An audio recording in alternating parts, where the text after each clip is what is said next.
In a speech before Parliament, British Prime Minister Theresa May said it was highly likely Russia was behind a military-grade nerve agent attack, an assassination attempt, on former spy Sergei Skripal and his daughter.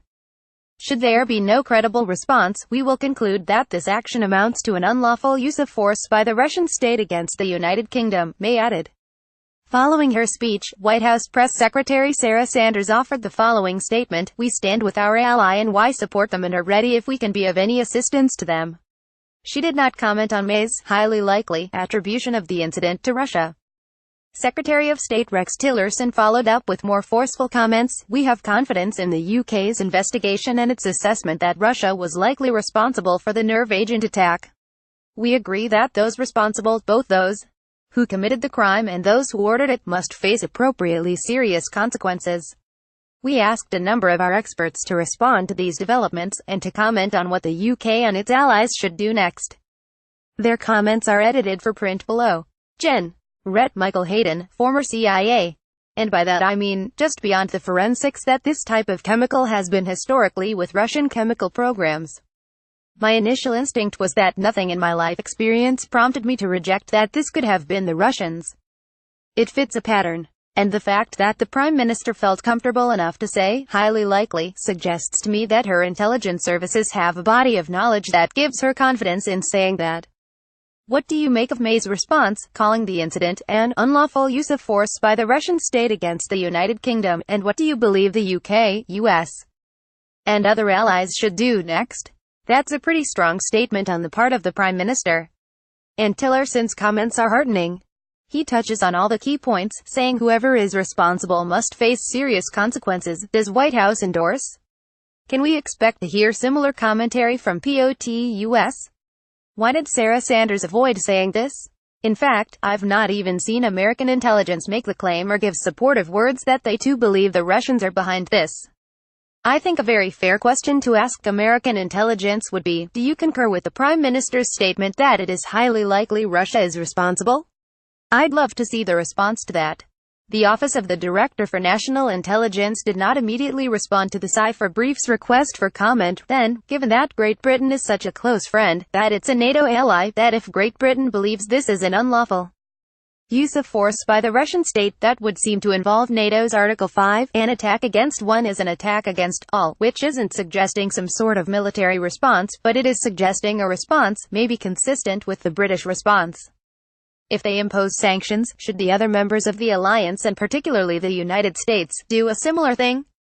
Do you have any comments on how the Russians have played this off as an anti-Russian campaign, a circus of media lies, and so on? What else are they going to say? There really aren't many options here. We used to sell t-shirts at the agency that said, admit nothing, deny everything, make counter-accusations. We thought it was just a t-shirt, not national policy. Nothing in my experience makes me skeptical of the British conclusion. That's not saying I've seen the evidence, but this is of a pattern, and so I am for one quite willing to believe that the Prime Minister is very likely correct. You say the U.S. decision not to name Russia as responsible was more likely a political decision, rather than any issue with the intelligence or anything to that effect. Well, the other possibility is that we don't agree with the British, and we believe that the Prime Minister is out in front of her headlights. And if that's the case, I would like to know that. Michael Sulik, former director of CIA's National Clandestine Service, not surprised considering that the Putin regime relies on political assassination to silence its enemies, and it hardly suffered from dispatching Alexander Litvinenko on British soil in 2006. Skripal was not a vocal critic of the regime like Litvinenko, but was still a bitter pill to swallow. The Russians had to begrudgingly release Skripal in a spy swap resulting from the utterly humiliating loss of its illegals network in the US, and Putin as well as Russian intelligence vow revenge for humiliation. Russian use of nerve agents in these so-called wet operations follows a long tradition. In 1957 and then in 1959, Bogdan Stashinsky, a KGB assassin who later defected to the West, murdered two anti-Soviet Ukrainian nationalists by using a spray gun to fire a jet of cyanide-laced gas into their faces. 2 decades later, the KGB supplied the Bulgarians with ricin to assassinate dissident Georgy Markov in London, and, more recently, strident Putin critic Litvinenko was poisoned to death with polonium, which, like the Novichok agent reportedly used in the Skripal attack, is not exactly a staple found on the shelves of British tea shops. Given that this is the second undoubtedly Russian-inspired murder in recent years and innocent civilians were threatened as well, the UK has to take the lead by not only fierce condemnation of the incident, but very vocal and harsh retaliation, including a number of measures, demanding that Russia allows inspection of its chemical, biological weapons stockpiles, levying additional economic sanctions, pressure on Russian oligarchs who are Putin cronies yet enjoy the comforts of London residency, and isolating the Putin regime even further in international fora. Once the U.S. has examined and presumably agrees with the British conclusions about the origin of the nerve agent, the administration should join in any measures that hurt Putin's pocketbook and international prestige, two factors of critical importance to his regime. Unless the response truly hurts Russia in critical areas, they won't have any effect. The U.S. also has to make it crystal clear to the Russians that any similar attempt on American soil will result in a swift and forceful response that will significantly damage their interests. Despite their historic thirst for revenge against traitors, the KGB and its successors have been reluctant to act on American soil thus far, but Putin is not above breaking precedent. Since the highly suspicious suicide of Soviet intelligence defector Walter Krivitsky in 1941, there has been little evidence of KGB assassinations or attempts in the U.S., though mystery still surrounds the death of former Putin crony turned foe Mikhail Lesin in Washington in 2015. Stephen Hall, former member of the CIA's Senior Intelligence Service. If the British intelligence services and law enforcement folks are to be believed, Russia authored this attack. They seemed to have narrowed down with a great deal of specificity what the nerve agent was and where it came from, identifying the family of nerve agents it came from, and identifying that it was manufactured by Russia. Now that we actually know the provenance of the particular nerve agent, it's clearly Russia, so the question now becomes, what is not only the UK going to do about it, but what is the West writ large going to do about it? So that's really the next step, which I think May is in the process of working through in the Parliament. What do you think of May's response to the incident? Her response is a perfectly reasonable one, and I think it's a good and firm response because it doesn't just leave something out there like, this was Russia and it's a very bad thing, or, we know it's Russia but we can't say any more, or do any more. She set specific guidelines, and actually Russia in a good position, good from the perspective of the UK and the West, by saying either they were the authors of the attack, because it was their agent, or, if you don't have any control over those stockpiles, we need to have inspectors come in to make sure everything is being handled and secured correctly. She's put them in a binary position. The Russians, of course, are simply going to do what we already saw the Foreign Ministry's spokesperson Maria Zakharova say, which is that this is a big circus. They will always simply try to lie bigger and harder, which is what they always do when confronted with a situation like this. How does this incident fit in with past Russian use of nerve agents and incidents of assassination outside Russian borders? First, I think circumstantially you have to look at what do we know. We know that the Russian special services, nowadays what's known as the SVR, their external services, but what was previously the KGB, was responsible for doing these types of assassination operations, whether or not it used a ricin-tipped umbrella or, like with Mr.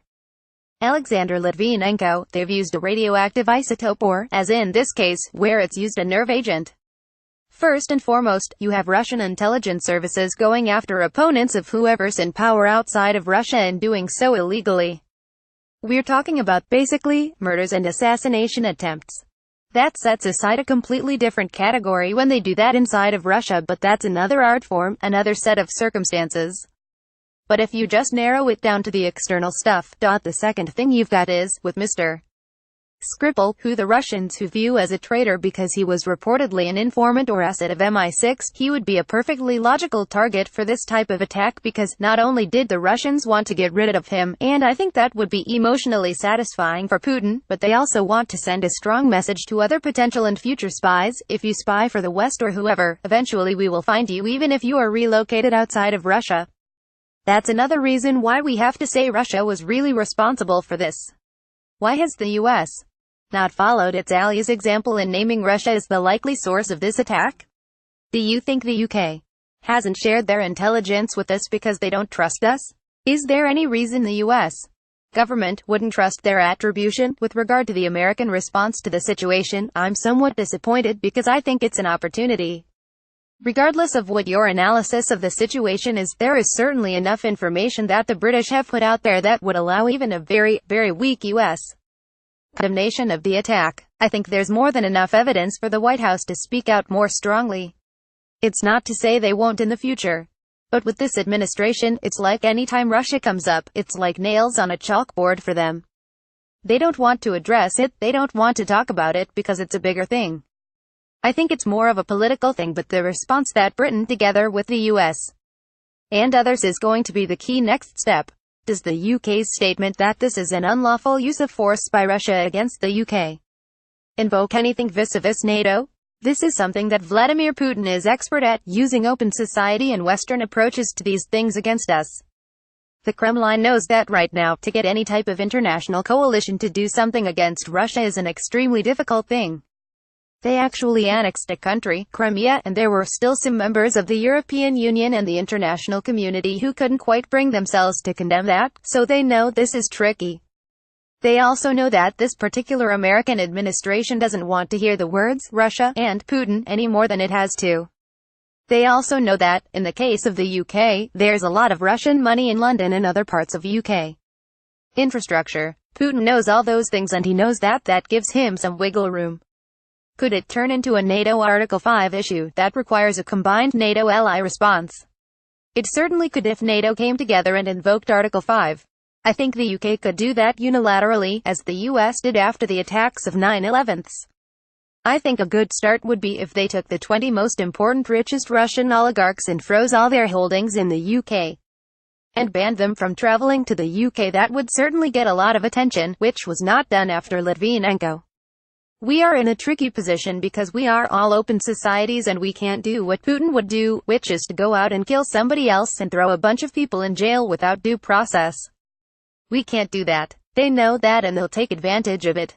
Mark Kelton, former CIA Deputy Director for Counterintelligence. None of this should be a surprise. Putin has said that all traitors meet Assad and said so specifically with regard to 2010 spy swap. He always gives himself a thin veneer of deniability in the language he uses in such matters, while those who work for him issue explicit and false official denials. The truth and the intended message are apparent in the actions of those Putin leads. John Cipher, former member of the CIA's Senior Intelligence Service, who served in Russia. The Prime Minister's comments were logical and appropriate. The Russian use of murder as part of statecraft is well known, and their consistent absurd lies to cover up other clear crimes over the past several years suggests that we should pay no attention whatsoever to their claims of innocence. In fact, I think the comments by the Russian embassy in London have been way out of line with those expected from diplomatic missions in the 21st century. How does this incident fit with Russia's past use of these types of nerve agents, assassinations of defectors, etc.? This effort is consistent with Russia's use of assassination. I was surprised, however, that Skripal was a target in this case. Putin has made clear that he considers Russian defectors as traitors and will continue to look for means to lure them to Russia or kill them. However, Skripal served time in Russian prisons and was swapped as part of a negotiation to return Russian illegal who were caught red-handed in the US. I would have assumed that since his name was public and that the Russians themselves turned him over, he would not have been high on the list of those in Putin's sights. It seems to be a serious escalation, and that Putin had other motives for murdering him. Now that the UK has made this public determination, what, in your view, should be done in response by the UK and its allies, including the US?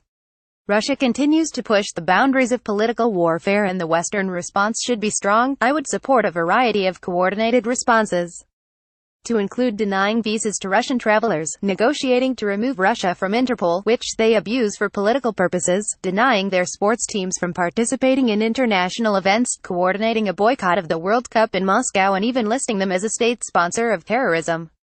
Cipher brief expert comments compiled by content manager Brian Garrett Glazer and intern Fred Ludke.